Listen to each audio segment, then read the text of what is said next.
عسلامة. أنا ديما جيفيت باش ننقد صحفيين ولا إعلاميين، خاطر نقول كان جيت صحافي ولا إعلامي ويجي عبد هكا يقول لي كيفاش نخدم خدمتي باش نتنرفز بالطبيعة.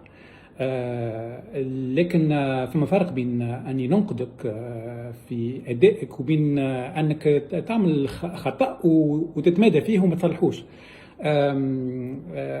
فما ترتيب دولي لحرية الصحافة خرج عنده أيامات، وخرنا فيه كالعادة، وخرنا كما كل عام قاعدين نوخروا في حرية الصحافة. وحكاية صارت اليوم زادت نرفزتني، يعني بعد هالترتيب هذا اللي أكد لي عنا مشكلة. الحكاية هو أنه إحدى وسائل الإعلام، أنا مش سماها باش ما يقولوش عاش بيه، هبطت خبر يقول أن المغرب تفرض تأشيرة على التونسيين. هكا يقول بالثلاثة كلمات هذوما، المغرب يفرض تأشيرة على التونسيين. فبالطبيعة مشيت نثبت شنو الحكاية. لقيت أنه أوفيت المغرب عملت تأشيرة إلكترونية تقعد 96 ساعة باش تعمل، وخاصة بالفترة نتاع الكاف، نتاع تنظيم الكاف اللي هي بين توا وبين آخر جانفي. والتأشيرة هذه سارية على الدول اللي عندها اتفاقية نتاع إعفاء تأشيرة مع المغرب، يعني بما فيها الدول الأوروبية وبما فيها تونس، يعني الناس كل مش المغرب فرض التأشيرة على التونسيين.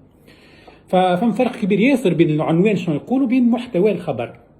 وهذا ما نجمش يكون هكا بريء، يعني ما نجمش يكون بريء. ما فماش حتى صحافي قاري 4 سنين ولا 5 سنين صحافه يخمم انه العنوان هذا باش يقراوه الناس ويقولوا اوكي هذه لازم حاجه مؤقته وحاجه تسري على الناس الكل ومش خاصه بالتوانسه.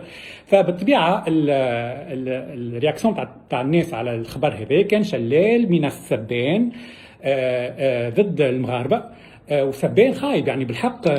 كل فتق مواهبك في السبان الموجه ضد المغاربه. وما صلحوا العنوان وصلحوه هكا جزئيا، حتى زادوها بصفه مؤقته. كان ما انا حطيت تعليق باش وضحت اللي هذه مغالطه راهي، ودونك ما صلحوش فيت لو فون نتاع المشكل. وهذه حاجه فعلا خايبه ياسر ياسر ياسر، خايبه ياسر، ويلزمها توقف بالحق، يلزمها توقف. خاطر الاذاعه هذه بالتحديد الحقيقه انا ديما نسمعها، ما نعرفش علاش، ربي دقيقني نسمعها الصباح، نسمعها ساعات اخر النهار، ناخذ نمشي لي بودكاست ولا لي سيكونس اللي عندهم على اليوتيوب، ما نعرفش علاش نسمع فيها. خاطر بتدخل نقول نقعد وما واعي بشنو قاعد يتقال ولي كورونيكور نتاعها باش قاعدين يقولوا.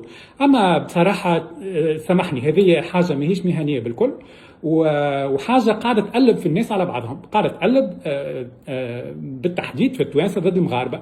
يا اخوي ما نعرفش انا شنو المشكله. كنت المغاربه طبعوا سا لي كونسيرن هما، انت شنو دخلك في تونس؟ يعني انت كوسيله اعلاميه تونسيه تحب تعاقب المغاربه على خاطرهم طبعوا؟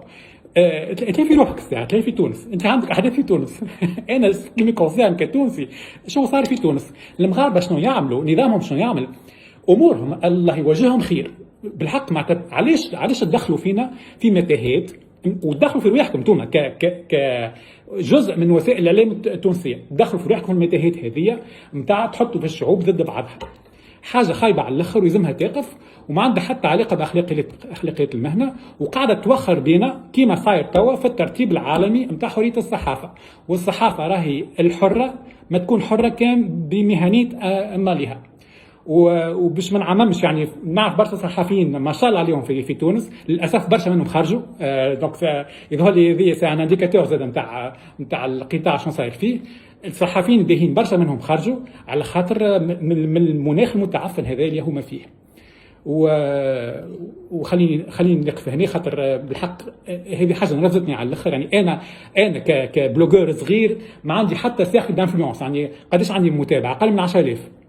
اما من بوستي حاجه كان ما نبدا متاكد 100% اولا فيهاش معلومه غلطه، وما فيهاش كلام زايد، وما فيهاش تحريض من اي نوع. انا على المستوى هذا الضيق نتاعي تدير انت وسيله اعلاميه يتفرجوا فيها ولا يسمعوا فيها 100,000.